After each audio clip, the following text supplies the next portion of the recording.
right, boys and girls, welcome aboard for NFL pregame party. Looks like yesterday we came closer to knowing who was going to be in the SEC championship, the toughest conference in college football. LSU barely squeaked out a win against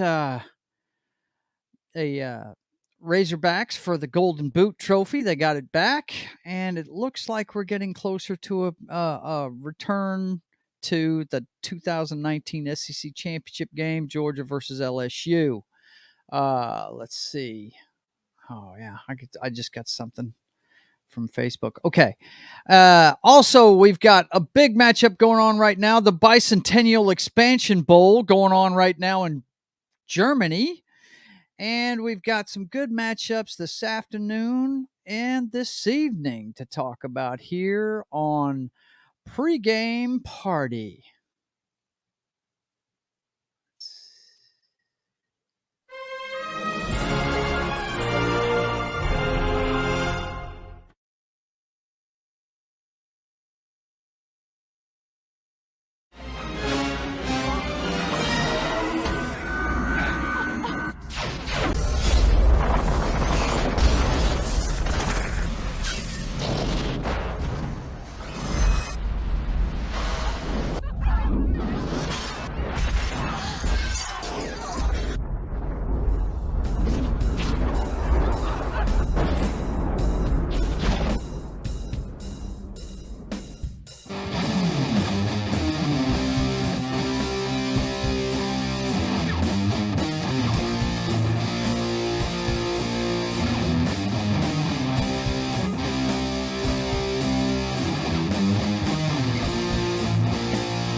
All right, boys and girls, welcome aboard for NFL Pregame Party. I'm your host, Joe's Atmosphere, and I've got a special guest co-host today.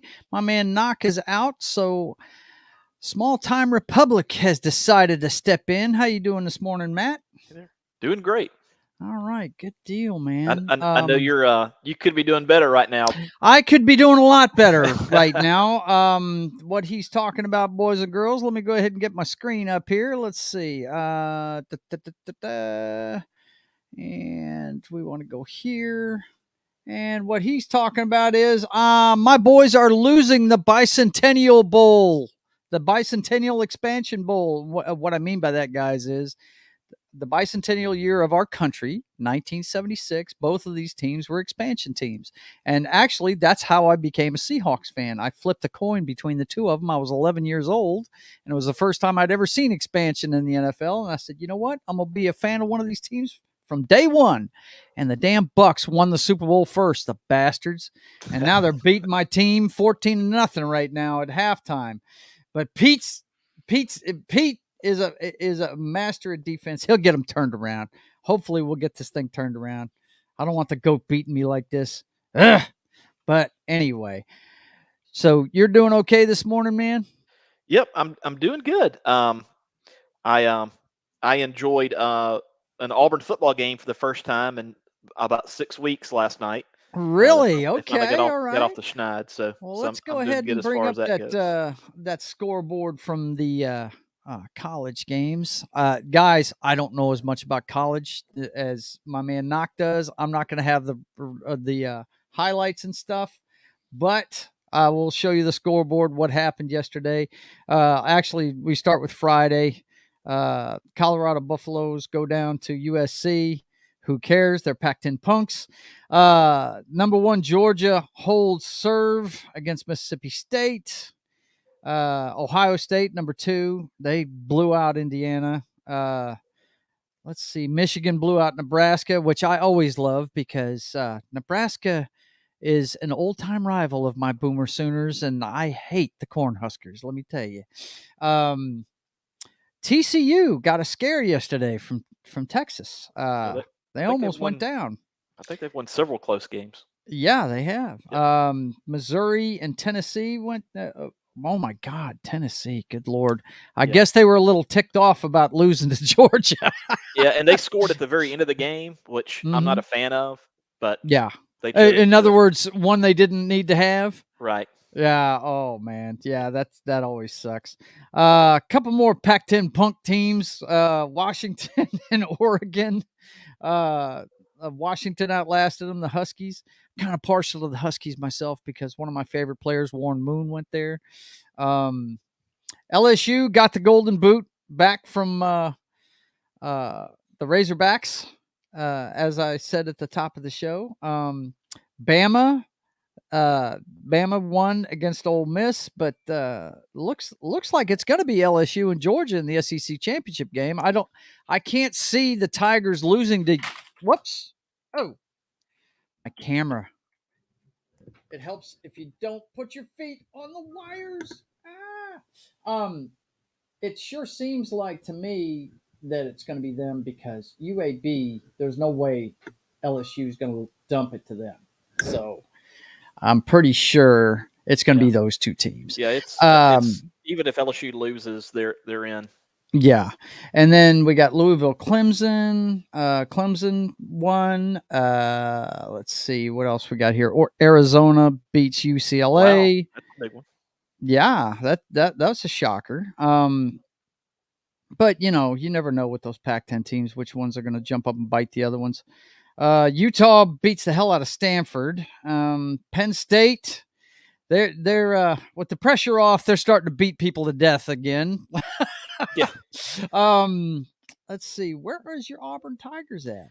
Well, they're not ranked, so they're not in Okay, that list. But yeah, they beat A&M, okay, Texas A&M's 13-10.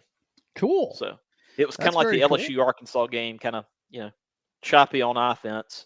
Yeah. But Well, I tell you what, the one that was surprising to me, the only game I saw any of yesterday was this one. I can't believe that Notre Dame let the midshipmen hang with them. That's yeah, bizarre to me. Well, I say hang with them. I mean, the last score I saw, I think it was right before the half here. They were up 35-13 and they didn't score a point in the second half. What the hell is that? they got all they needed in the first half. I But guess, man. that rivalry, there's been numerous games like Yeah. that have come down to the end. Yeah, but come on, man. Notre Dame has no business to Yep. even letting an academy get close to them. I Yep. mean, this Well, is why nobody ever puts any stock in their ranking ever yeah, that because you got they're a an first year independent school coach. and plays a Yeah. bunch of punks. Blech. Oh my God, the Seahawks are punting again. Damn it. Ugh. Okay, so that's what happened in our uh, college football Saturday. Let's see if they have the rankings here. Let's see the AP and everything. It's right here. Looks like the top four are Georgia, Ohio State, Michigan, and TCU, and they're all undefeated. So that's looks like the same in both the uh, playoff rankings and the AP poll. I don't know if they have the coaches poll on here. Yeah, they got the coaches poll, and the coaches poll is the same. Yeah, all the polls agree. So, Yeah. and they're all undefeated, so they all deserve to be there. As Yeah, far and as I can if you're see. Tennessee, you've got to be happy with Oregon and UCLA losing because those are both one-loss teams, Right. as well as They Ole want Miss. one of these guys to lose is what they want, man. But Yep. I just don't see that happening. I don't know who. Let's take a look at next week's schedule. I know that LSU's got a cupcake game. I know that they've got. It's going to be week 12. Yep. Yeah. I know they've got UAB. Who does Georgia have? Or are they even playing? They may have finished this. No, Yeah. they play a 10-game schedule, right? No, Um, it's 12 now. During the COVID year, a couple mhm. years back, they did all play 10 games. But yeah, Georgia's playing at Kentucky. There it is. Yep. Yeah, 24 Kentucky. Yeah, I don't see them losing that. Well, Ohio State's yeah, playing Maryland. They're not going to lose. Kentucky lost Kentucky lost at home to Vanderbilt yesterday. Yeah, so yeah, that's not happening. You lose to Vanderbilt, you ain't got a chance against the number one team in the country. They had lost 26 straight conference games prior to yesterday. Right? Wow. Yeah, if they got off the snide against you, yeah, you're not going anywhere. Who else is in that top 10? Ohio State, right? Yeah, everybody should be playing next week. All the bye weeks should be done. Yeah. So. Number 3 was who? Number 3 was Michigan, I believe. Michigan, and I'm looking for them. I just don't. Of course, I have a mental block for Michigan. There they are. Illinois, maybe. You never know with Michigan. They could always lay an egg. That's the only one I could see because TCU, well, I don't know. Baylor could jump up and bite TCU. Yeah, but Baylor's they're a wild card. Yeah, they are. You never know what's going to happen with them. They beat the hell out of us this year. I know that. They beat the hell out of the Of course, the Sooners suck this year. Thanks to that guy that went out to freaking USC. He took half the damn team with him, that punk. But anyway. His quarterback, yeah. You know what? When he first came in there, and I don't know how much you know about college ball, but you probably get this reference. When I found out his first name was Lincoln, I said, dude, no. We can't have a coach with his first name Lincoln. No. Our biggest rival in history it used to play in Lincoln. So no. We can't do that. But sure enough, I was proven right. Guy bailed and took half the damn team with him. Yeah, I know he took his quarterback, his defensive coordinator, and I'm sure he took a number of other guys. I'm sure he took some other team, some other guys with him. Yeah, he hurt us, no doubt. I mean, but you know what? Hey, that's college ball now. It's becoming to where, I mean, they're getting paid now. It's they're making these super conferences. At least they're trying to build these super conferences. And I don't know. We'll see how it turns out. Well, and a couple of days ago, my team, Auburn, they opened up their $91 million football complex. Really? With state of the art everything, and it's really become an arms race with your Power 5 schools in terms of the facilities and everything like that. So it's no longer just about like school pride and that kind of thing. It's a money machine now. It's a money machine now. Yeah. I just gotta rub this real quick, man, because we got a field goal. It's 14-3. This is my Steve Largent Hall of Fame signed mini helmet, and just to let you guys know, I don't know if I've ever showed you this, but the shrine is right here, complete with the signed Largent jersey, the signed Largent 8x10, the first NFC Championship front pages from the two papers in Seattle, and me wearing all my goodness when we went to the Super Bowl against the Pittsburgh Steelers. But I digress. I am a Seahawks fan. I bleed purple and lime green, or excuse me, sea blue and lime green. Yes, that is me. So like the Hasselback clip of doing the coin toss for overtime. No, don't, man, don't go there. Yeah, we want the ball and we're gonna score. Yeah, you scored all right, you fucker. You scored for the other team, you bastard. I do love Matt, though. I mean, he got us to our first Super Bowl, so he'll always hold a special place in my heart. But Andy married up. Yeah, he definitely did. But the best guy. See, look, man, I don't usually get to talk to you about football, so I'm gonna tell you how I feel about that Super Bowl. Okay, you do know it was rigged, right? You do know that we put 550 yards of offense and only came away with 10 points against the Steelers. Right?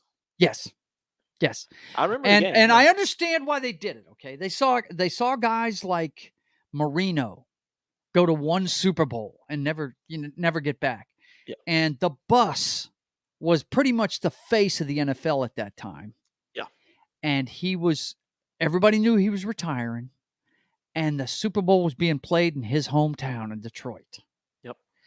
And every time my guys got inside the 20, they knew Sean Alexander was going to score. And the flags just started flying, man. Also, was that Cowher's last game? I don't It may have been. Yeah. May have been. Because I know he won their first Super Bowl of that time period, and then Tomlin won the second one a couple years later. So actually, Cowher went to 2 Super Bowls. Yeah. The first one, he got crushed by that team in the 90s by the Cowboys. Yeah. Which actually, they could have won that game if that idiot quarterback of theirs hadn't kept throwing picks to the MVP of the game. But anyway, look, I can show you video of guys on the sideline during that game. Ben Roethlisberger telling his teammates on the sideline, "I didn't make it on that run that he ran for a touchdown on." I mean, the straw. You should have seen it, man. Me and my brother were watching this game, and my brother was like, "This is the worst officiated game I've ever seen in my life, man." The one that just broke the camel's back for me was in the fourth quarter when we're down 21-10, trying to come back. Matt finally pushes it too much and throws the pick, finally, right? And he makes the tackle on the return, right? They called him for blocking below the waist on a tackle. Now, if you can explain to me how you can get flagged for blocking below the waist when you're making a tackle, it's hard to do. Okay. That right there, I couldn't believe it. I was like, "You've got to be kidding me, man." Well, Bettis really resurrected his image with the Steelers because if I remember correctly, he was not deemed as like, the best team guy when he was with the Rams. Nope. That I think he was seen as. I've actually got on the wall here. Hang on one second. Now that you mentioned him with the Rams, hang on.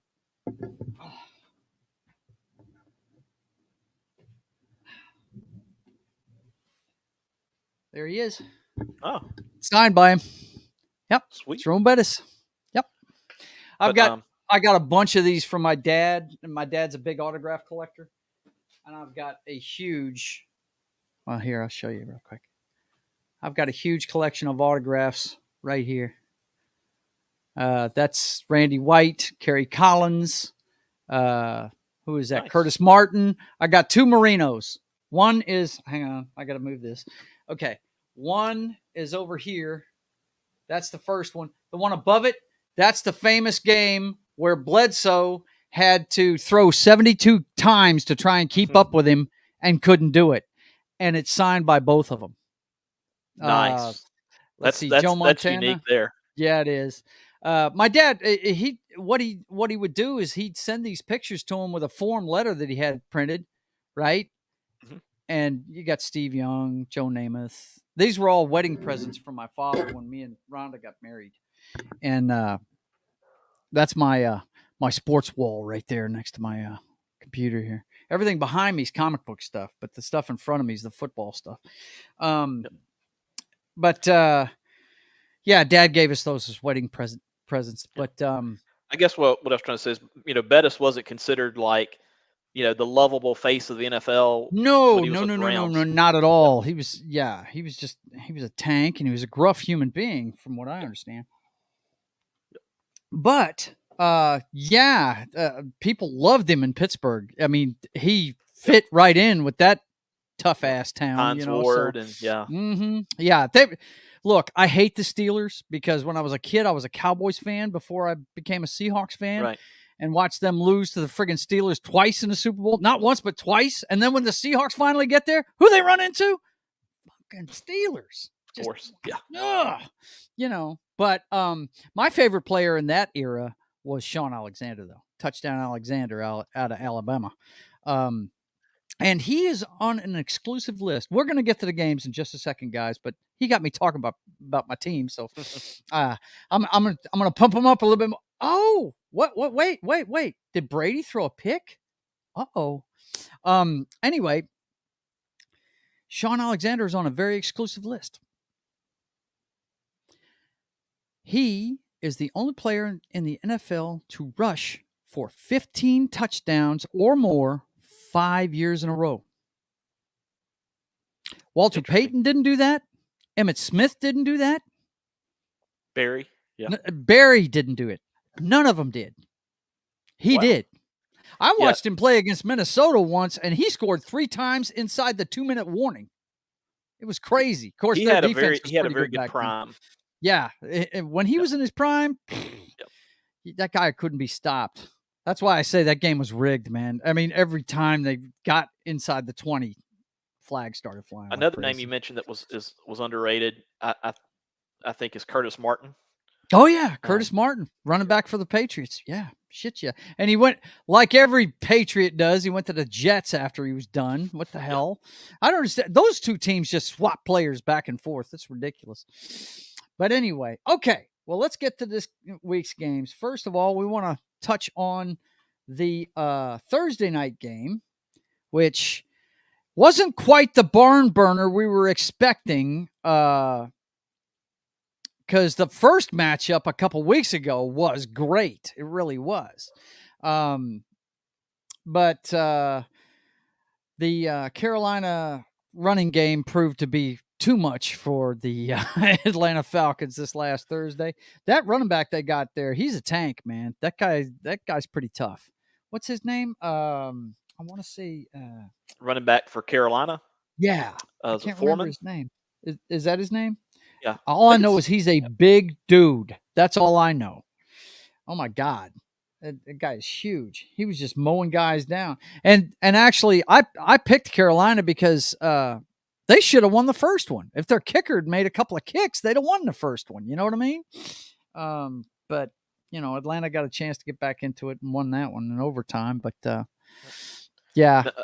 Amazon probably wasn't loving that matchup from a rating standpoint, just because both teams are from the same region. Neither one of them had good records going in. Right. Yeah. But they've got so much money that I mean, what's Amazon going to do?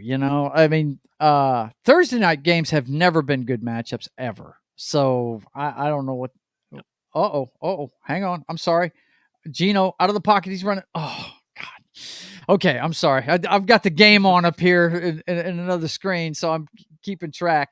It's I see what it was. Yeah, we got a pick because they tried to go okey doke on him and had Leonard Fournette trying to throw it to Tom Brady. And they picked him off. Yeah. Oh, and Tom even tried to trip him. Brady, he's not the cleanest player as far as that kind of stuff goes. Oh no. He's a dirty player. Whenever there was a penalty against the guy that sacked him a few weeks ago. Yeah. Where I think it was maybe Chris Jones or there was someone that sacked him, and it was a clean sack, but they were calling roughing the passer on everything that week because of the stuff that had happened with Tua the week before. Right. And but like when they showed the replay, Brady was kicking the guy, as he was sacking him. So yeah. I'm telling you, he just tried to kick the guy intercepting the ball. He was throwing his legs at him. He was on his back, but he was doing it. You could see it clear as day. Crypto Tom. Yeah. Crypto Tom. That's him. Yeah, man. I wonder how much, everybody's saying he didn't lose all his money. He's not dumb enough to put everything into that. There's no way. Well, between he and his wife, it's a good chunk, I'm sure. Yeah. And I've been telling people for years that I'm skittish about putting money into crypto because it all just seems like a Ponzi scheme to me, man. Well, the way it is, let's say if you're worth $1 billion and you want to put $5 million in it, okay. Yeah, sure. Go for it. But I can't see putting a whole big chunk of your stuff. Seahawks are moving the ball. Okay. This is where we're at right now in this one. Let's see. It is 5 minutes and 5 seconds to go in the third quarter, and the Seahawks are moving the ball after the Buccaneers had driven down and were about to score. They were in the red zone and tried to pull a Philly special on the Seahawks, and they weren't biting and picked them off, and now they're across midfield. Oh, and there goes Metcalf. He just got a catch. Nice. All right, we're across midfield. We're moving the ball. Yes. Turn this thing around. And there's a lot of Seahawks fans there. I don't know if you were hearing that earlier in the game, but when Tampa's on the field, it's loud in that place, man. Yeah. So you're saying Tampa Bay tried the Munich special? Yes, the Munich special. We'll call it the Munich special with the quarterback running out there to the side. Gino's back. All right, release. Nice. Another catch for Metcalf. All right. We're getting down close to the red zone. Okay. So this week's games, let's take a look at what we got. The first matchup we got is Minnesota at Buffalo. Now, I believe I've got the injury reports pulled up here. I think, questionable. I think it's a game time decision on Josh Allen playing. His right elbow's bothering him. I think they're leaning towards him playing, though. But I just don't see Minnesota going into Orchard Park and beating this team. Even with a hurt Josh Allen, I think they can beat him. But they were, I mean, the defense of the Jets really, exposed the fact that when he has to make a decision, against different defenses, he can be had, Yep. The Packers actually showed that the week before. I was watching the second half of that game against Green Bay, and Green Bay was just pounding the rock at them because, well, for obvious reasons. We know they can't throw worth a damn because they don't have the chemistry. He's really hurting without Devontae Adams. Yeah, and he's been fighting a thumb injury. Yep. Right, he's fighting a thumb injury. Plus, Cobb has been out too. That's another guy he trusts, right? Dowds, I think, is out. Yeah. Yeah. So he's got nobody to throw to. But they were pounding the rock and they were playing good defense. They were switching up their defenses, and they picked off Josh Allen twice in that second half. They just couldn't capitalize on him. Right. And I think the Jets saw that and said, well, let's keep that going. Let's keep messing with his head, The main thing, if you're going to beat somebody like Josh Allen, you have to if you can get there with 4, that's great, but you've got to play containment. In other words, you can't let him out of the pocket. You can't do it. You've got to get upfield, but then you got to flatten and come in on him because you can't go too far up because he's gonna get underneath. You've got to defend him like Lamar Jackson. Exactly. You've got to treat him like he can run. He's not as fast as those guys, but he's a tank. If he gets going downfield, you don't want to face him. So I don't know if Minnesota can do that though. I don't know. I mean, they're rolling pretty good right now, but I think it'll come down to Josh Allen. If he can play at 100%, I would say the Bills. Well, here's the thing with his elbow bothering him. I think he's going to be tending to pull it down and run anyway. Yeah. And that's not good for the Minnesota Vikings at all, man. That guy's dangerous going downhill. He really is. So I gave Buffalo the nod in this one. What do you think? I'll go Buffalo. And again, that's, that's working off the assumption that he can go. So I'll say Buffalo. But Minnesota, they're having a good year. I mean, they're not the best at anything. No. But they're they've done enough to get to 7-1. Again, they may not be quite as good as their record, right? But well, I think they're running. I don't think they're running the ball enough with Dalvin Cook. And I've never been a believer. Anybody that's watched the show knows I am not a believer in Kirk Cousins. I'm just not. I mean, he'll have. He could go out there today and beat the hell out of Buffalo. He really could. But you know what? I hate to tell him, all these playoff games, they're played in prime time with the whole world watching. And when that happens, he just melts. I don't know what it is, if it's something mental with him or what, but when the whole world is watching, guess what? He folds like a paper champion, man. It's ridiculous. Unless it's against the Saints. Unless it's against the Saints, and then he turns into Superman, right? Well, at least one of those times he got very fortunate. Yeah, he did. I think God, the one with Diggs on the sideline. Come on, man. One time it was a ref that just totally blew a call, and then that second one, oh my God! That one where the kid didn't want to get flagged and didn't nail that guy. Which just that was the worst one to me. I can see getting screwed by a ref, but damn, Sam, dude, being timid on a tackle, defending a pass. Good Lord, come on.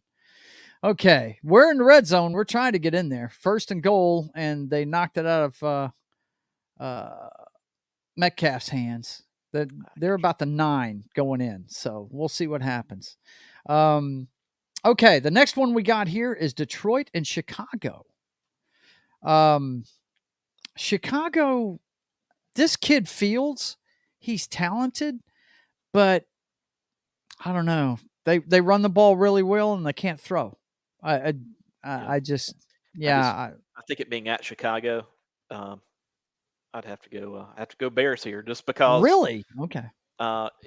Well, that Justin Fields, I mean, with his running game, he really came alive here recently, and I just think the Lions away from home, I just really struggle to pick them. Well, I'm picking them because I don't believe in these guys at all. The Bears, their running game's great, but if somebody comes up with a way to stop that running game, they are screwed because they can't throw the football. So, and I think what is that guy's name? He used to play tight end for the Cowboys back in the day. Dan Campbell, the coach of Detroit. He's going to come up with a way to stop these guys. I just feel like Detroit is going to get off the mat and beat these dudes today. He's entertaining. They won last week when nobody picked them, and I was one of the few that picked them last week against Green Bay, and they got a whole lot of turnovers against Green Bay. Of course, this was at home in Detroit, though. So you're right. I mean, it's the Bears at home, but I just don't look when I mean, look, I judge guys really by how they act off the field a lot of the times. And when Fields said that none of his wide receivers could start for Ohio State, when he actually said that, I was like, dude, you can't say that about your teammates. What are you doing? He's immature, and he had this whole thing with and it ended up working out for him where he left Georgia and tried to go to Ohio State, but then he was supposed to have to sit out a year before that was before the automatic transfer rule went into effect. And he basically claimed that he had a sister that played for I don't know if it was the Georgia softball team or volleyball team or something, but he had claimed that somebody had said something racially inappropriate to his sister, and that was why he should be able to immediately play at a different school the next year. He was basically just trying to play that card in order to get eligible. Wow. See, there's another character knock right there. What but yet his sister didn't transfer, so obviously it wasn't traumatic enough, for her. All it was that he was stuck behind Jake Fromm at Georgia and wanted to start somewhere else the next year. Right. And I don't like it when people try to use any means necessary, in that. Right. In that case. The ends justify the means kind of thing. Yeah. Right. It's I just that guy I don't put much stock in him, man. I just don't. Him and Kyler Murray are probably at the bottom rung of my list right now of guys that, I just think are not that good up here mentally. Right. And you've got to be at the top of your game in this league. The Seahawks, by the way, turned it over in the red zone. Oh, Bucks now have it, and there goes their running back for about 6. Good Lord. Anyway, we're coming up on the end of the third quarter, and we're still down 11. But yeah, we're different on this one. I think Detroit's going to come up with a way to stop these guys. If they can stop the run, this guy has not proven yet he can throw downfield. So and the Lions' defense has struggled. So that's where I'm coming from on that one. Yeah, that's true. They have. You're right. But they showed up last week. That was at home, though. That's true. Okay. Do we even really need to talk about this game? This is about the biggest mismatch we're going to see today. Kansas City should roll the drunk known as the Jacksonville Jaguars pretty easily. This has trap game written all over it. They love to say trap game, but this ain't no trap game. Andy Reid's going to come out here and crush this team like a damn Dixie cup. It's no. I mean, Kansas City's a scary team, dude. They are a scary football team. They really are. They're solid. I mean, their offense is just the fact that they've been able to be this consistent for a number of years now on offense in terms of being, right at the top of the league. Is it possible they got better without losing Hill? Is that possible? I don't know that they've gotten better, but they've maintained. Yeah. Which I thought they would fall off more than they did. Yeah. I thought they would too. But it just doesn't seem like he's forcing it to anybody. He's throwing it to the open guy now, which Right. This is why I'm saying they may be a more dangerous team now without Hill. But well, they don't have like a they've got a. You can't just focus on any one receiver with them at this point.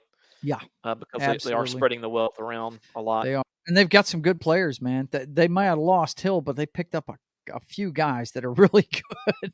Yep. Smith-Schuster, for one, is he's always been good. I don't know what Pittsburgh's thinking, letting these guys out of the house, man. They let him go this year. They traded Claypool right before the what? Yeah. What are you doing? Now Smith-Schuster, I don't understand what they're doing. They tried to have him step in and get that Antonio Brown type production for the Steelers. He couldn't do that, but not many people can. Not many people can do that. Yeah, no doubt about that, man. But that should be an easy one for the Chiefs. Now, this is an interesting game right here. The Miami Dolphins are hosting the Cleveland Browns. Now, if anybody's watched the Browns this year, that record, they don't play like that, guys. They are a good team on defense. They can get after your quarterback. This is why I'm worried about the Dolphins today. Myles Garrett, if he gets a good lick on Tua, they could be in trouble. You know what I mean? Cleveland's good on offense too. Yeah, they are. I mean, what is that guy's name? Used to play for New England. That's moved around a couple of teams, and he's playing for him now while they're waiting on Deshaun to get off of his suspension, which is over in a couple of weeks, I think, by the way, guys. Wasn't it 11 weeks? And we're in week 10? It was something like that, yeah. So he's coming off the bench in 2 weeks. I'm not sure. Jacoby Brissett. That's it. Yeah. See, I follow college more closely than the pros, so yeah. Do you? Okay.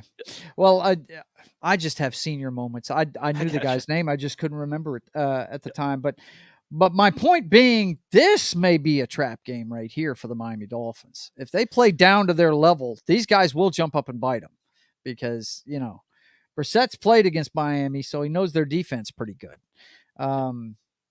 With both, I think he played for the Colts before Cleveland. So, he's played a few times against Miami. But Miami should win this game. They should win this game. Tua's playing. They don't have very, very many injuries.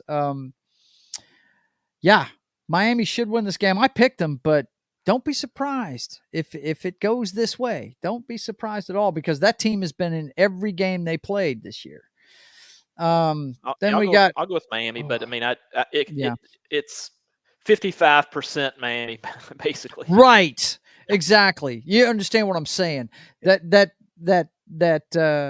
record for Cleveland is not indicative of the way they play. They're a mean football team, man, and their running game is really good.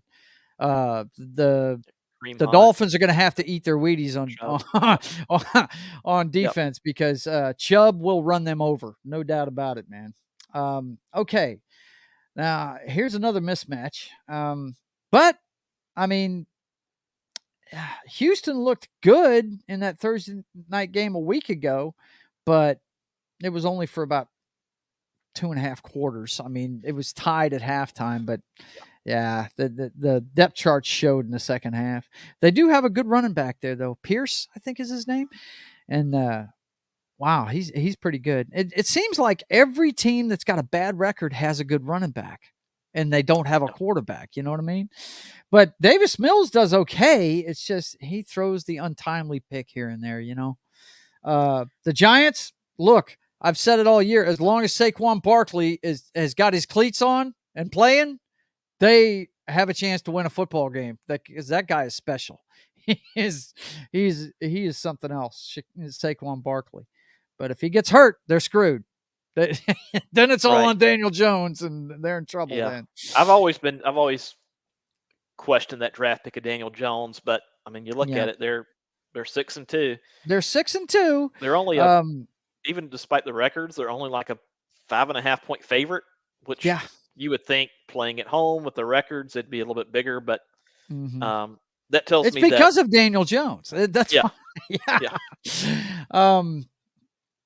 I mean, he's one of those guys that'll run with the ball, but his throwing talent, he's got a big arm, but the accuracy is not that great. So somebody's got to be wide open and I've seen him miss wide open guys before. Then we got the Black and Gold Bowl happening in Pittsburgh today. Yeah, who dat nation? Get ready for a football game. I picked New Orleans in this one. I know it's tough to go into Pittsburgh and win. TJ Watt is coming back. He's playing in this game. And he seems to be the straw that stirs the drink for that Pittsburgh defense. Yep. They've been horrible on defense ever since he went out. But with them losing Claypool, I don't know. I don't think they can score points, man. I don't see how they're going to do it. New Orleans is going to score points. That's for sure. I mean, they may get turnovers here and there. And oh my God, I got to take my eyes off of this. Tampa Bay is just going right down the field on us now. Good Lord. It's just, let me turn this off. No, I can't turn it off. I got to stay with it just to give people updates. They're in the red zone. They just got a first down. It's 1st and goal from the 6 looks like. Okay. So in this one, believe it or not, Dalton is playing really good ball if he could just cut down on the turnovers, which has plagued him his entire career. He was the same way at Cincinnati. He had the untimely turnover all the time. If they can cut down on that, I think they win this game. Yeah, I do as well. I just I feel like that New Orleans, it's they passed the eye test, but they're 3-6. Yeah, it's crazy. I think the defense has dropped off a little bit. And I think injuries, if I'm not mistaken, their best corner has been out a little bit this year, which has been hurt. Yeah, Deshaun Lattimore. He's been out. I don't know if he's playing today. Let's take a look at the injury report on that game. I know he was quick. He was on the injury list. Yeah, let's see. Saints Pittsburgh out. Mark Ingram's out. Oh God. New Orleans is beat up. Yeah, Lattimore's out again. Abdomen. Pete Werner, linebacker, ankle. Center, Eric McCoy. Oh, yeah. They've got a few people out, but so does the Steelers. I mean, Minkah Fitzpatrick's out for them, which is a big cog in their machine, Yeah, that I just feel like if New Orleans can run with what's his name? Alvin Kamara. If they can run the ball with him, that they're going to be fine. I just, you never know going into Pittsburgh. Pittsburgh's one of those win ugly teams. If it stays close, Pittsburgh's got a chance to win it. But if they open up the box on them, they get a 2-touchdown lead, they're going to win the game. If New Orleans can get up two scores, they're going to win the game. I think I would say that there's a I mean, I just don't think the Steelers have the firepower to come back. Yeah, but if it stays close, if they can hold them down, then it plays into Pittsburgh's hands. Because that man, I always go back to. I got to tell you a story, man. I'm sitting there, I'm at work, and I was a furnace tech at Libby Glass, and so on Sundays, I'd bring a TV up there to watch the games. All I'm doing is monitoring temperatures and making rounds and stuff, so we could watch the game. And watching the Ravens and the Steelers. And I hate the Steelers, so I'm pulling for the Ravens, which I wasn't a big fan of them either. This is when Flacco was playing for him. And Palomalu, late in the game, look, they had a lead. I think they were up by like 2 points or 3 points, something like that. And the guy that I was watching it with was like, Joe, what are you bitching about? I said, dude, they're not pulling away from this team. You don't understand. If they keep it close, they're going to win this game. Yeah. He's like, no, they're winning. It'll be fine. It's in the fourth quarter, about halfway through the fourth quarter, and here comes Palomalu sticking his nose in right between the friggin' nose tackle and the damn defensive end, right there where Flacco can see him, and Flacco's under center. And does he call an audible and run the ball? No, he decides to run the play as called And sure enough, he shoots through that gap and hits him when he's trying to do the fake and just blows the ball out of his hand, and they pick it up and they get it. I said, there it is. They're going to lose the game now. He's like, no, they're not going to. And sure enough, they won the game off of that. And I was like, dude, I know what I'm talking about. You have got to, if you're going to beat the Steelers at home, you have to get a 2-touchdown lead on them and keep them down, because if you keep it close, they are going to muscle their way into a win. It's just the way they work. Part of what made Polamalu great, and I guess Darren Woodson before him, was both of them were smart. Yeah, and when you play extremely safety, smart, you got to be smart. And both of them were gamblers, man. They would try and guess what you were doing, and that's what made them so great, because even if it was 50-50, if they were right that 50% of the time, they were getting the ball from you. So like Polamalu was not the most athletic guy. No, but he outsmarted the opponent, and that in the pros that plays a factor. You're talking about Justin Fields. Yeah, he doesn't have a good head on his shoulders, so long term probably not going to pan out. Right. Yeah, that's exactly right. But if you got brains, I tell you, like my favorite safety playing today plays in Minnesota. What is that kid's name? Oh God, I hate having these senior moments. Love that kid too. Oh shit, I'll think about it. I'll come back to it. But he's really good. The safety for the Minnesota Vikings is really good. Okay, what do we got? We got Denver at Tennessee is the next one. Ooh. Yeah, that's an interesting game right there. Now, Denver's coming off of a bye. Okay. But Tennessee has gotten rolling here lately, and they're getting their quarterback back. Ryan Tannehill stepping back on the field this week. And that's definitely an upgrade over the Rook. I'm not saying the Rook is untalented. It's just he doesn't know what he's doing yet. He doesn't have enough experience. And they get Derrick Henry rolling in this game. But this is the thing about Denver, though. No matter how Russell Wilson's been playing, that defense is playing top 5 defense of football. They're in every game. No matter how bad the offense does, they're holding it down on their end, giving them a chance. I don't know, though. If they're susceptible to anything, it's a run. And in honor we know of Noc, Tennessee can do that. I'm going to go with a little bit of an upset here. So he's going with the Denver Broncos. Yep. He says they worked on the offense in the bye week and figured out what Russ likes. Yep, let's ride. Okay, let's ride with Russell Wilson. I'd love to see it, dude. Yep. I would love to see it because I'm a fan. He got us our only Super Bowl win ever. He got us to two Super Bowls in a row, and I love the guy. And I think Seattle's better off with Geno Smith, to be honest with you. Well, I think that is the case because they're playing Pete Carroll football, not Russell Wilson football. Right. And that's really what it boils down to. It's not that Geno's great. It's Geno is Geno. You can say what you want about the guy, but he's extremely coachable. If he'd have had a decent coach in New York, he might have gone somewhere. Right. And he's playing. Look, I think they had a stat before the game started that he's the only quarterback with 6 over 100 QB rating games this year. That's more than Brady, Wilson, and Rodgers put together this year. He's playing pretty good football, but they're going to lose today because there's 10 minutes left and Tampa Bay just scored again. So it's 21-3. We're taking it on the chin in Munich today. That's okay though. What am I going to do? Cry about spilled milk. I can't bitch. They're in first place in a division they have no business leading after losing their franchise quarterback. They're leading the division with the Super Bowl champs and the San Francisco 49ers in it. What the fuck? Yeah. How are we in first place? I don't get it. But anyway, we got Denver and Tennessee. You're rolling with Denver. Well, I mean, you never know.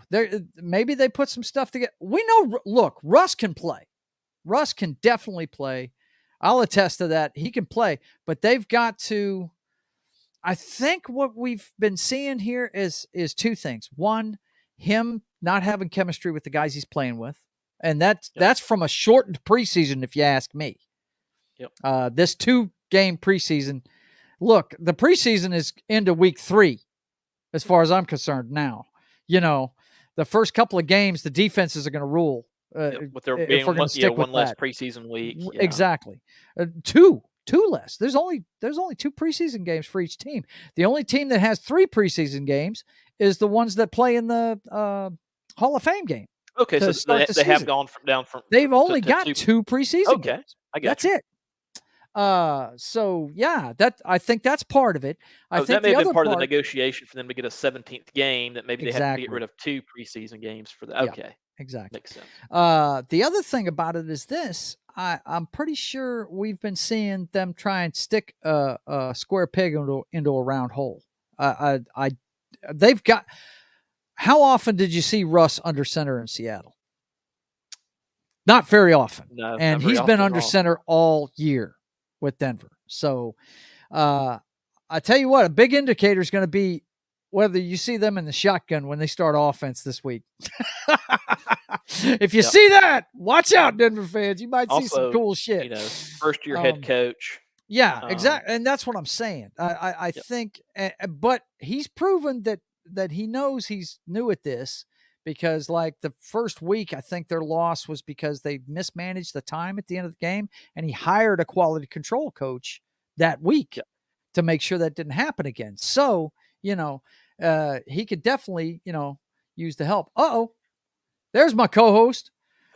right in time for the Broncos. Ha. He says, let's cook. Yeah. All right, buddy. All right. That's what we were talking about. And I understand what they were trying to do at the end of that first game, the regular season, but I still think it was the wrong strategy. Oh, it was the wrong strategy, man. You use those timeouts and you get down there. Come on, man. Give me a break. You try and win it with a touchdown. But anyway, I'm rolling with Tennessee until I see life out of their offense. I'm gonna roll with Tennessee. Tennessee's they're at home. Oh my God, the Seahawks score with 8:20 left. He hits. Who'd he hit? Who is that? Lockett. He got Lockett from like about 20 yards out. We finally cracked the seal. They're going for 2. It's 9-21. They're going for 2 right now, trying to make it a 10-point game. Nice. I like it. Yeah. A little post route, a little skinny post. Bam. Got him. Right up the seam. Like it. Gino is my fantasy quarterback. So well, he's been taking a lot of sacks today, man. And that's what I was trying to say earlier and couldn't spit it out. I think that Todd Bowles' zone blitzes are confusing the shit out of him, man. And Todd Bowles is good at that. He always has been. And I've said it before. I've always thought that the MVP of that Super Bowl that the Bucs won was Todd Bowles. It wasn't Brady, because everybody was expecting Todd Bowles to blitz Kansas City the whole time, and they didn't. They blitzed like twice the whole game, and they made him throw underneath the whole game. Patrick Mahomes. They played zone and did not let him get big chunks the whole game. So I always thought that. Yeah. Go ahead. Kind of a weird situation though. Is Bruce Arians still walking around on the sidelines? Because I know whenever they were playing the Saints, he was. He's still with the organization. Yeah. And he might come down and hang out on the sidelines, but he's not running anything. It seemed like he was down on the sidelines a good bit against the Saints, and if I was Arians, I would want to remove myself. Yeah, because it's just to me it'd be awkward to be down there your first year. Yeah. After leaving, roaming around there, in the midst of all the meetings and stuff that take place there on the sidelines. It's sort of like, you don't want to be like the senior or like the freshman in college that goes and hangs out at his high school too much. Yeah. I feel you. I don't know, man. I mean, but if you know anything about Arians though, he just don't give a shit. Oh, he doesn't. He doesn't, man. So doesn't. Nothing's going to phase him, So, okay, let's see. What do we got next? Oh, this one here. Now, you're going to laugh at me on this one. I picked Indianapolis in this game. That's not a terrible pick. I think they get the running back this week. Yeah, Taylor's coming back. Yeah, but here's why. Okay, Jeff Saturday has never coached shit, and he's the head coach. I just think I think it would put a super stamp on how bad a head coach Josh McDaniels is to lose to the Colts at this point. I think it would be awesome. I'm looking forward to it. I really hope they drown this team. It would be great. I don't know if teams were hesitant to rehire him or what, but after the Broncos let him go, it took him quite a while. Oh, ask Ron what he thinks of Josh McDaniels and what he did to the Broncos. He will tell you, Josh McDaniels set them back a decade. Well, no doubt about it.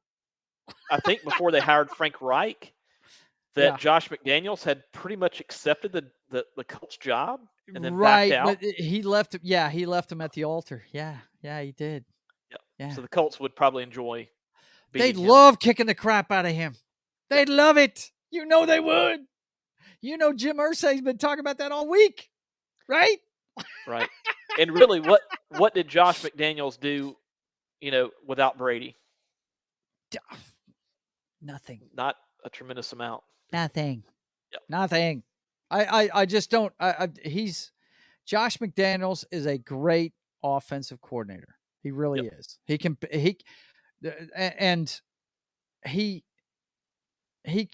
And that's with Belichick, though. I mean, if he's doing it there in New England, because he's run several different types of offenses with Brady. Dual tight end offenses, stuff like that. They've gone with running offenses. When they had Corey Dillon, they were a running team basically. And, but man, he is not a head coach. I don't know what the difference is there. It just doesn't translate. Some guys are just coordinators, Yeah. I think he would fall into that. Yeah. I think another guy like that is Zimmer, the guy that used to be the Minnesota coach. Yeah. I think he's a great defensive coordinator, but I don't think he's a head coach. Well, I mean, and Bowles may not be in that same boat. It's too early to tell, though.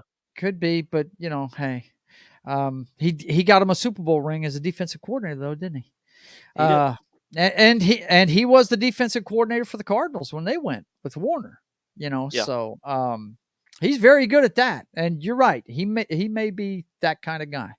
But are you going with the Colts or the Raiders? You're probably going with the Raiders, right? I'm going with the Raiders just because they've got turmoil. Yeah. I just, that whole thing with Jeff Saturday, I mean, the only thing he's coached is high school. And even then, I don't know if he was head coach or an assistant coach. Yeah. And yes, he played center. And being a center in football is sort of like being a catcher in baseball in terms of, you got to sort of like playing safety. You got to be, a smart guy. You do have to be a smart guy if you're going to be good at it. Yeah. Mm-hmm. But yeah, I don't feel good about it being his, his debut. His debut on the road. Yeah. Yeah. Go He's interim and yeah. Well, I'm no big Colts fan. I just hate the damn Raiders, bro. You know how many times, let me tell you something, Matt, you know how many times a year I have to see Bo Jackson run Bosworth over and run right out of the Kingdom? You know how many times a year I see that? Yeah. It never goes away. It never goes away. And they even made commercials about it here a few years ago. Some truck commercial or something where he was driving a car and he picked up Bosworth. But did you see that commercial? It was a couple of years ago. Bo Jackson was driving a truck and picks up Bosworth on the side of the road or some shit like that. I can't remember how it went. But yeah, I have to see that highlight all the time. My buddy Chris shows it to me. Well, and you're an Oklahoma fan too, right? Yeah. So Boz is your guy. Boz is my guy, man. Yeah.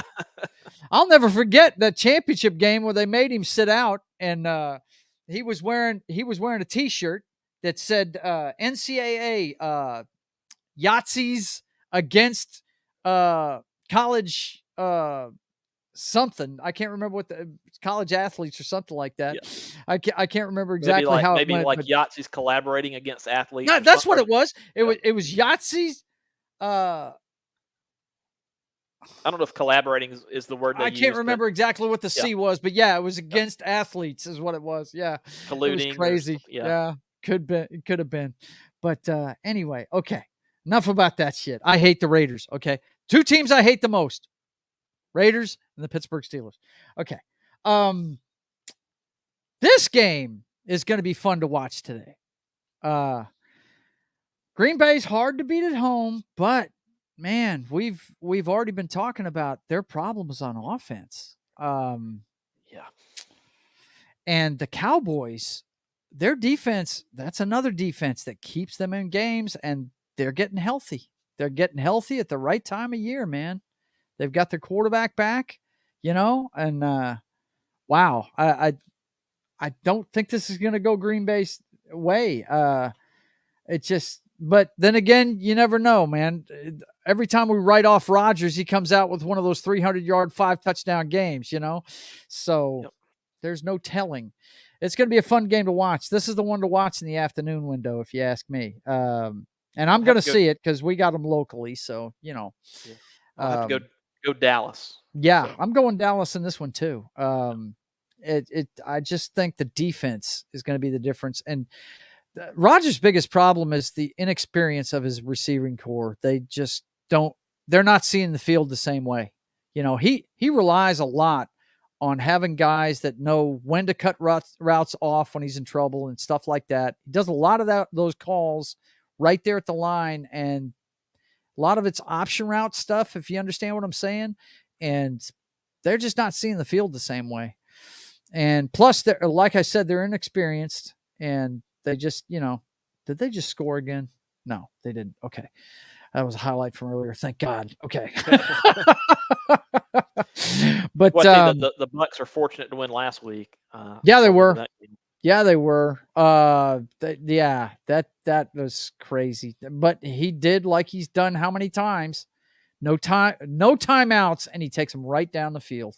It's just, man, wow. Unbelievable. Okay, so we're both on Dallas on that one.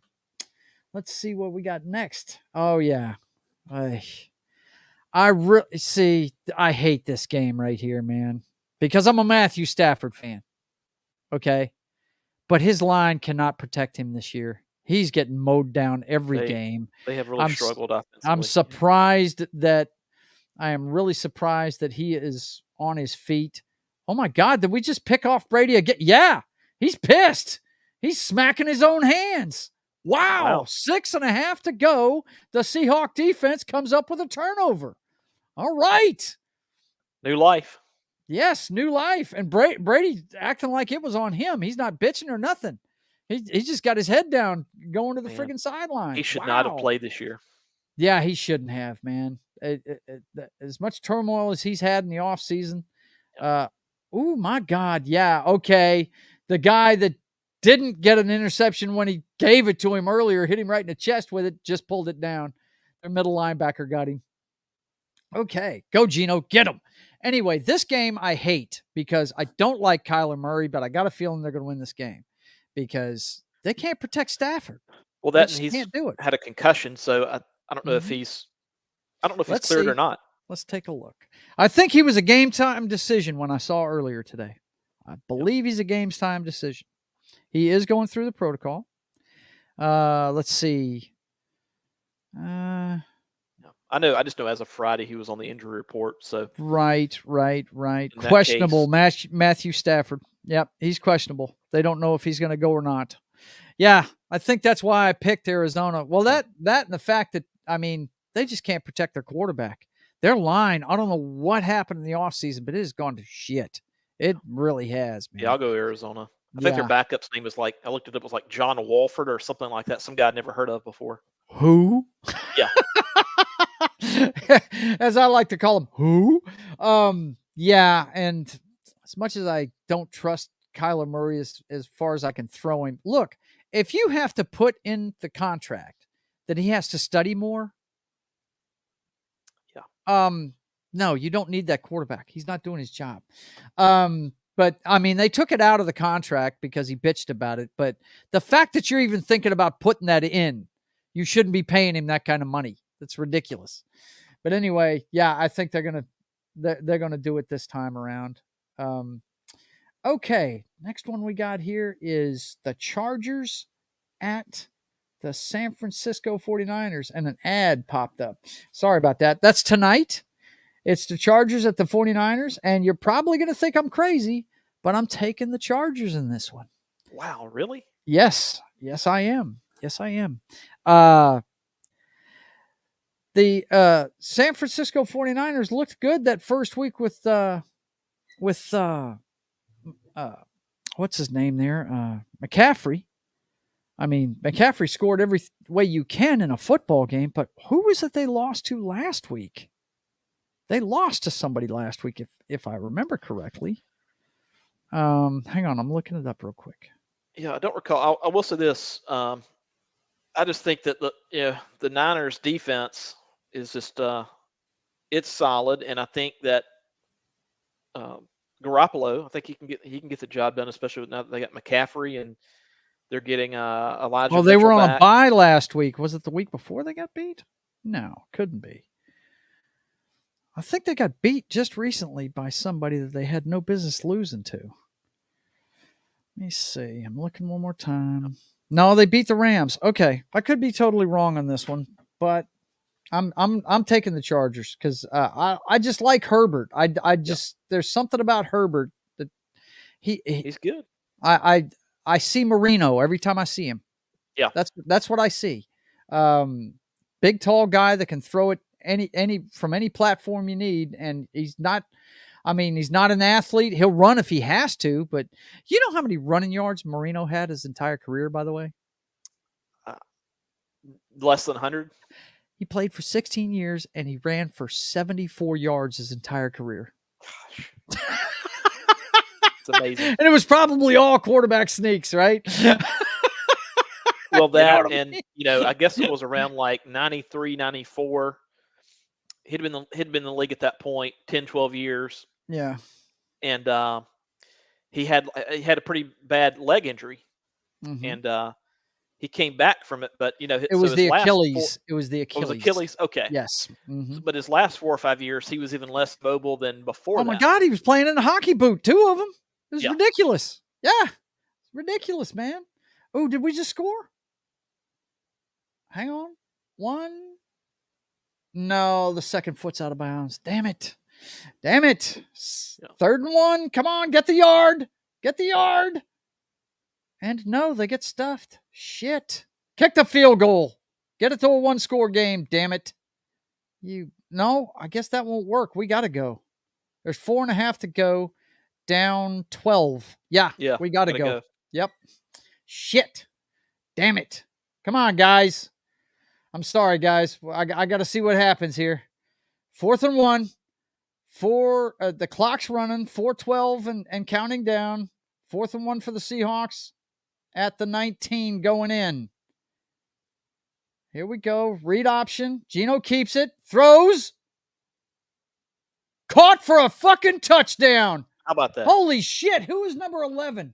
My God, I don't even know who this guy is. Oh, it's Godwin. Or Goodwin. Godwin plays for fucking the Buccaneers. Goodwin. All right. Well, good.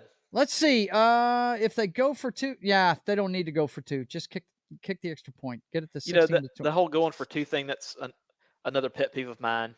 Like I said, I watch more college than pro. Mm-hmm. Yeah. And the whole going for 2 and then also going for it on 4th down, like in the first half when teams don't need to. Yeah. That has become, I call it an analytics epidemic. They call it analytics. And I'm sorry. Get rid of the analytics, guys. This is the NFL. You take the points you can get. Yep. It's hard enough to fucking score in this league. Yep. If you get in field goal range, kick the fucking field goal. Yep. Your kicker's got one job. Make sure he can do it right and get that done. Yep. If you've got a lead, don't go for 2 until you have to. That's exactly. been the general rule of thumb since they put the 2-pointer in place. Period. Whether you've got the lead or whether you're behind, either way. Mm-hmm. Yeah. If you don't need those 2 points, then save that for later. Don't do it. You only do it if you have to, because that way you extend the game. Yeah. That way you're still in the game, and it gives your team a chance to win. Why a coach wouldn't want to give their team a chance, I don't know. That makes no sense to me. I was watching a college football game early in the season. I think a team it was right before the second half. Mm-hmm. They were up, I think, 6 points, thereabouts, and had a chance to kick a chip shot field goal. Instead, they went. It was like 4th and goal from the 6th. Yeah, they're up by 6 points. Mm-hmm. They go for a touchdown. Yeah, 4th down. The Ravens did it this year. Yeah. The Ravens did it this year, and friggin' John Harbaugh got a bunch of guff about it. Yeah. I'm like, I don't know what you're thinking, man. Get the points. Makes no damn sense. Yeah. Now, okay, let's look at it this way, though. Okay. The LSU-Alabama game. Kelly comes out and says, we're either going to win or lose it right here. Yeah. Right? He blows that. He looks like an idiot. But but he looks like a genius here. Yep. You got to know your team. You got to know your team. And I think he won a lot. They had been playing kind of some rough football at the beginning of the season, and they're starting to come around, and he wanted to show his trust in them, I believe, is what he was doing.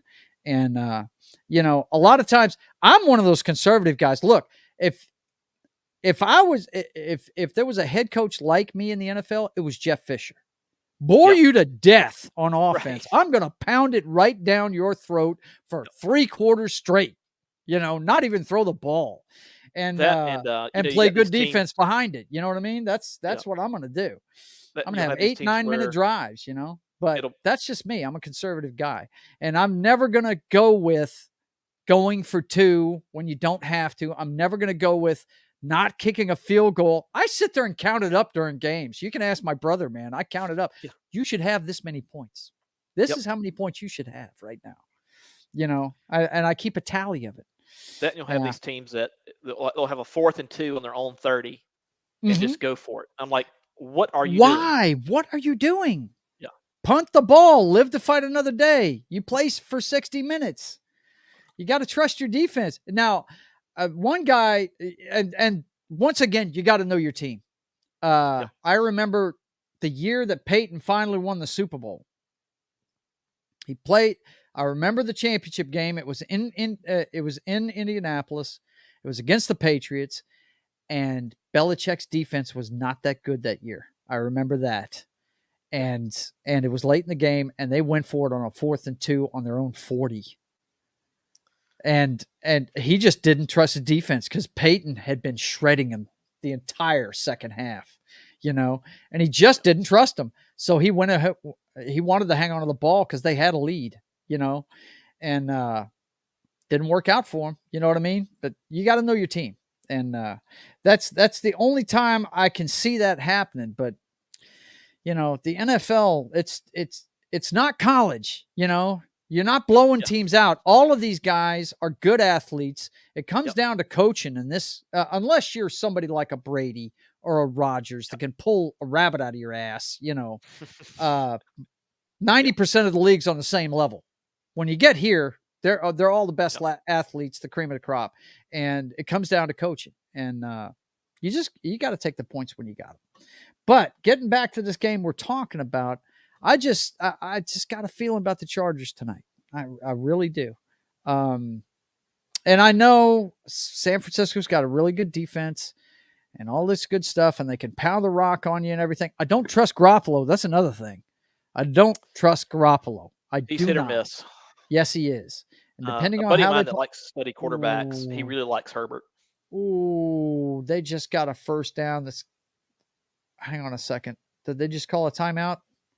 Oh, we've only got 2 timeouts left, too. Is he going to start calling them now? 2 minutes, 17 seconds left. They just gutted us for a first down no, you still got around midfield. Oh, I know. It's just I'm wondering if he's going to start calling the timeouts here before the 2-minute warning or what. Yeah, I you'd want want to to go ahead. see what You'd he's want to, trying to do. yeah, you'd want to burn Oh, it. and Gino's ducking his head. He's like, damn. Yeah. Oh, shit.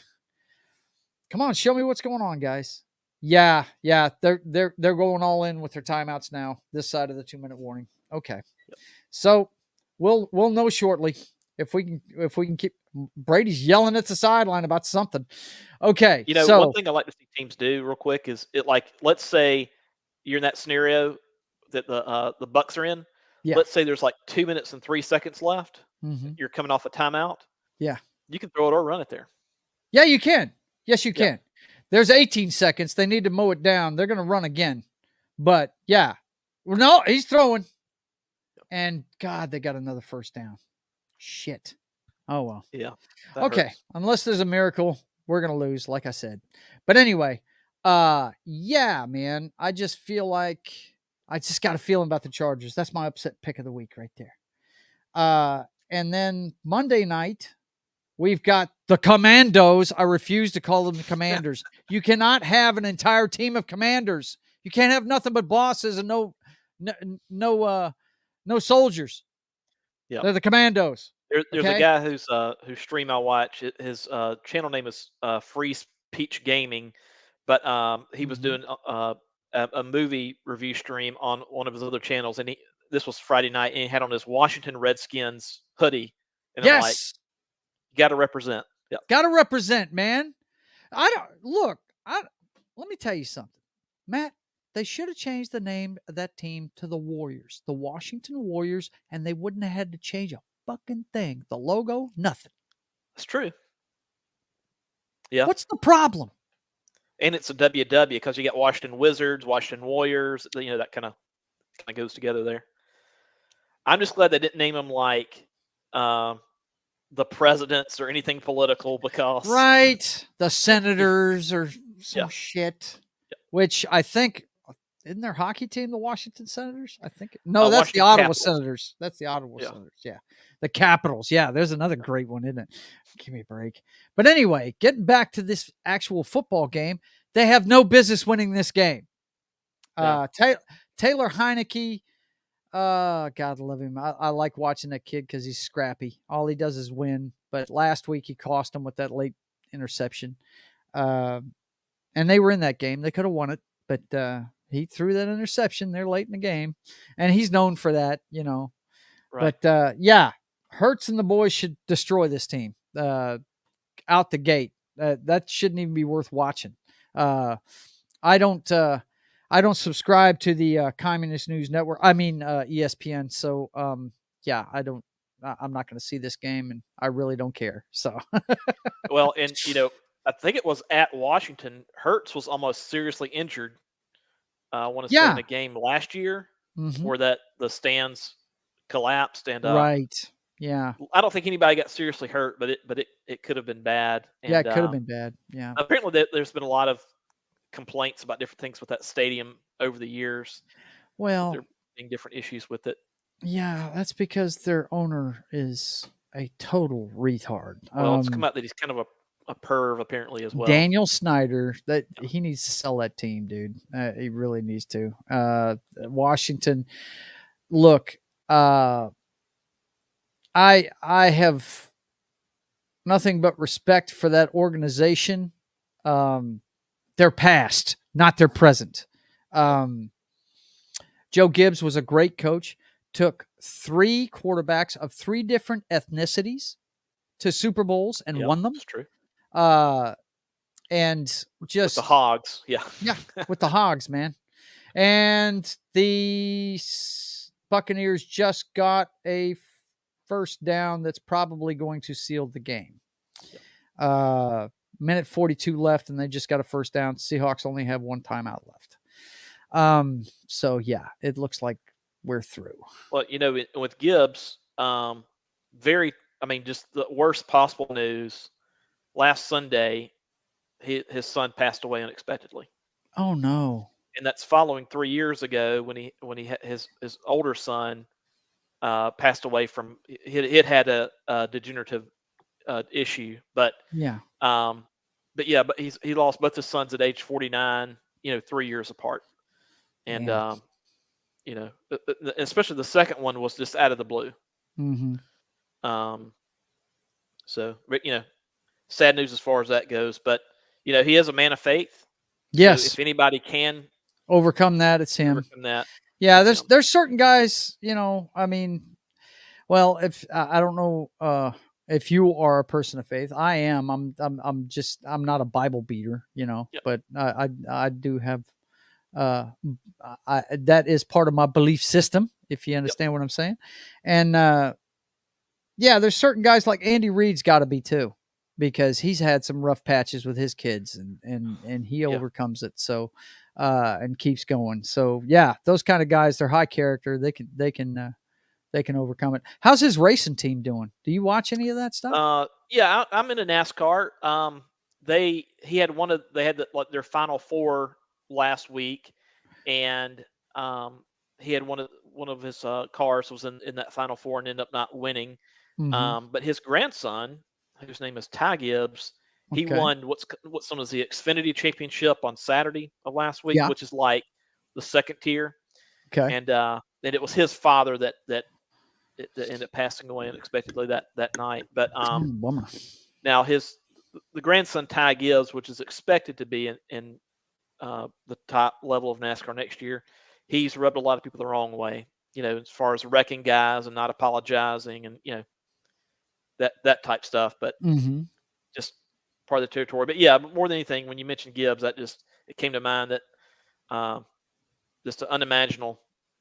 Yeah, it's a shame. Yeah, that's horrible. I hate it for him. Prayers go out to him. Let's see.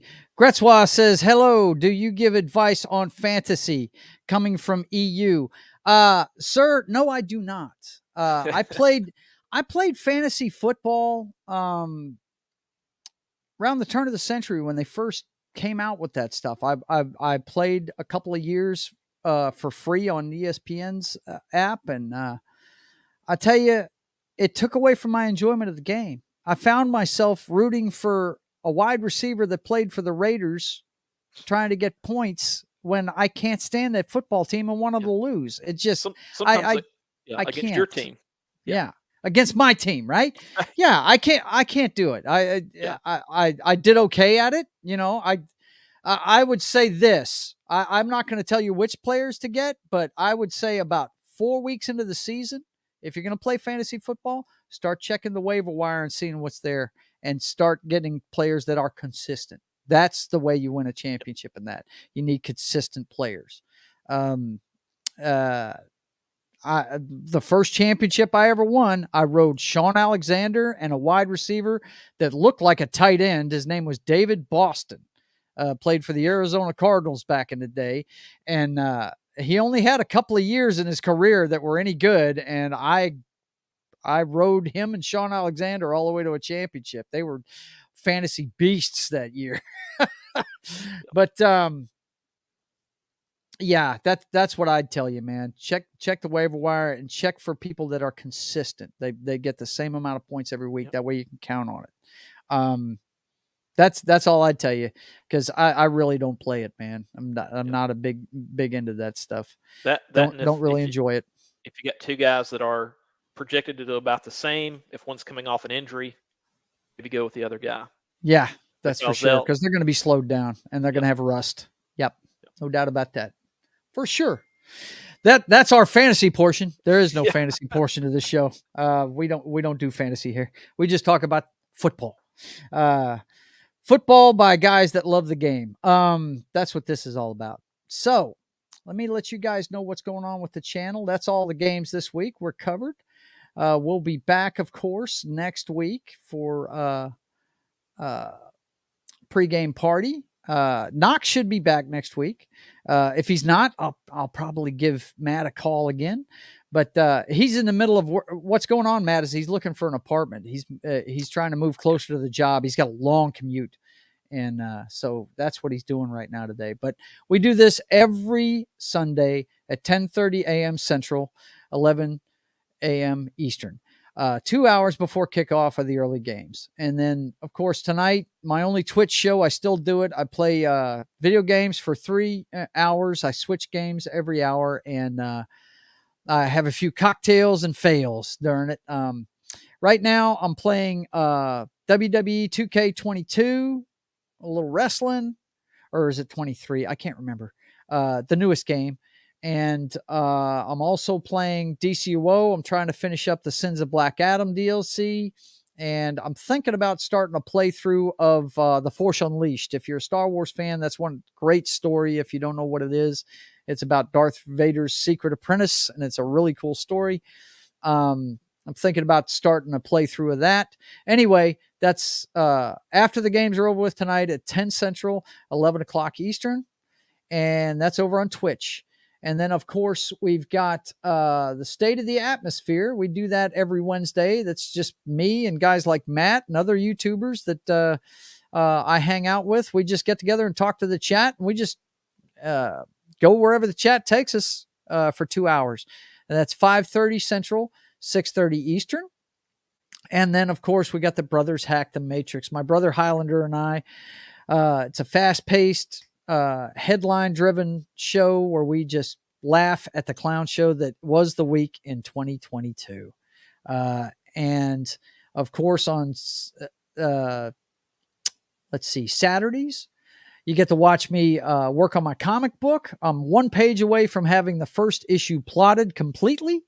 And that next week is going to come live from a craft show I'll be working called Shop Till You Drop in Bossier City in northern Louisiana.